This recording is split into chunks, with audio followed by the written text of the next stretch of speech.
The school cafeteria was a roaring ocean of conformity, an ecosystem ruled by unspoken laws and the terrifying whims of the popular table, a kingdom presided over by Sarah Jenkins, whose smile could anoint you or freeze you solid. My world was the safe, quiet periphery, defined by avoiding notice. That day, the target was Liam, a quiet boy whose crime was wearing a hand-knitted sweater, a bold splash of color in a sea of branded gray. The laughter began as a low ripple, then swelled into a crashing wave of cruelty, orchestrated by Sarah's pointed, theatrical whisper.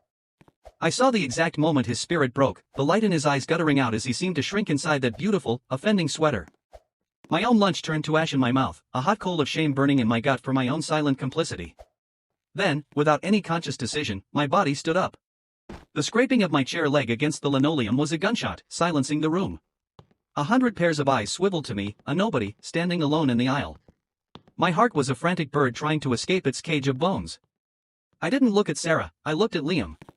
I walked every step an eternity, the silence so profound I could hear the fluorescent lights humming overhead.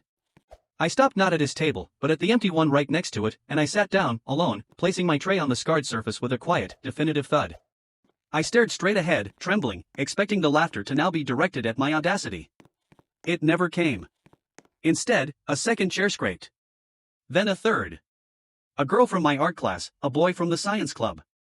They didn't say a word. They just sat, a silent, growing congregation at my unplanned altar of defiance. Sarah's table fell into a confused, hushed silence, their power diffusing not by a challenge, but by a simple, silent act they could not comprehend. I didn't feel triumphant. I felt a cold, heavy dread.